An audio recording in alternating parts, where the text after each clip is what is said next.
देखिए, कांग्रेस पार्टी के कुछ नेता ने कसम खा ली है कि कांग्रेस पार्टी की नाव को, उनकी लुटिया को डुबा कर रहेंगे। चाहे दिल्ली में बैठे उदित राज हों, और चाहे राशि दलवी हों, और चाहे कभी दिग्विजय सिंह हों, कभी जयराम रमेश हों, कभी माणिक टैगोर हों, और अब उसी श्रेणी में उसी उत्साह के साथ अब नाना पटोले आ गए। नाना पटोले को समझना चाहिए कि राम भगवान करोड़ों करोड़ों हिंदुओं के आस्था के केंद्र बिंदु है। हम सबके आराध्य हैं। राम भगवान का नाम सुबह से लेकर शाम तक हम जपते रहते हैं। कोई राम भगवान के समान हो सकता है क्या? यहाँ तुम लोग नगर सेवक एमपी एमएलए बनने के लिए परेशान हो। उन्होंने रातों रात अपना राजा बनना त्याग कर वन को चले गए। मर्यादा पुरुषोत्तम कहलाते हैं।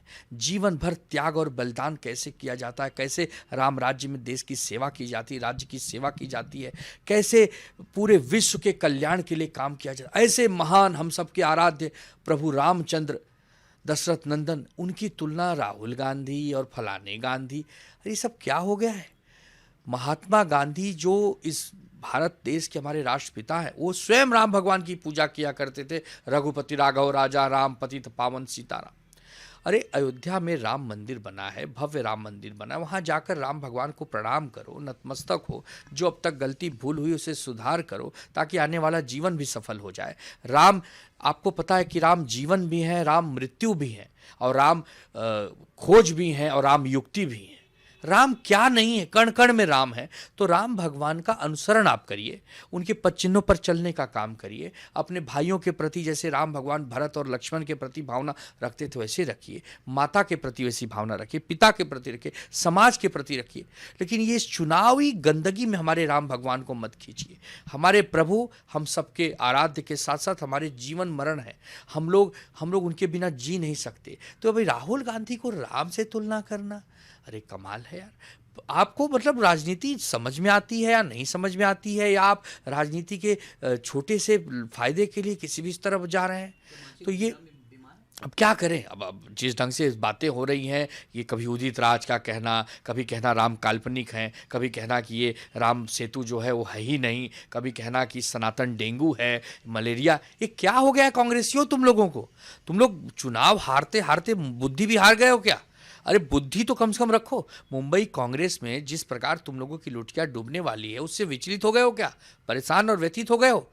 यह देश सनातनी है। हम हिंदू हृदय सम्राट बाला साहब ठाकरे जी के शिव सैनिक हैं, जिन्होंने कहा था कि बाबरी का हमको गर्व है, और ये हमारे शिव सैनिकों ने किया है, तो ये हमारे लिए गर्व की बात है, उत्साह की बात है।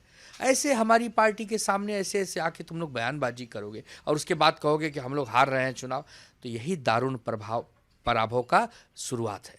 ये मान ले, कोई उस लायक नहीं इस देश में, इस विश्व में। राम भगवान से किसी की तुलना हो सकती है क्या?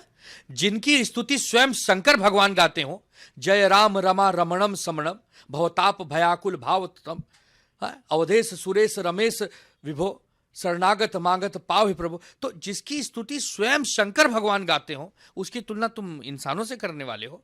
वो राहुल गांधी या फलाने गांधी या फलाने इनसे करने वाले हो? असंभव है। यह देश में राम भगवान का नाम लेकर, राम नाम आधार जिन्हें वो जल में राह बनाते हैं, और जिन पर कृपा राम करें वो पत्थर भी तिर जाते हैं। नाम लेकर लोग तिर गए। अब अगर राम भगवान, देखो एक बात याद रखना, चुनाव लड़ो, बीजेपी के खिलाफ भी लड़ो, वैचारिक लड़ाई भी लड़ो, राम भगवान से मत लड़ो। जो राम भगवान से लड़ना चाहा है वो दुर्गति को प्राप्त हुआ है, उसका दारुण पराभव हुआ है। ये आप इतिहास में भी देख लो, और आज भी देख लो, और जीवन में भविष्य में भी देखना। अब कांग्रेस पार्टी जाने, उनका काम जाने। जिस प्रकार कांग्रेस पार्टी अंतरकलह से जूझ रही है, उसी में 36 नेता हैं। कोई प्रियंका गांधी को नेता बनाना चाह रहा है, कोई राहुल गांधी को नेता बनाना चाह रहा है, कोई मल्लिकार्जुन खड़गे को नेता।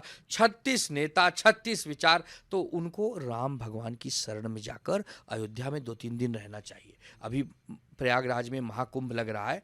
जो भी पाप किए हो उसको जाके धो, कल्पवास में रहो, माघ मेले में जाओ और वहां अपनी मुक्ति पाओ। प्रयागराज में मकर संक्रांति के दिन स्नान करो, तो जो कुछ चांस है तुम्हारे राजनीतिक जीवन का वो बच जाएगा।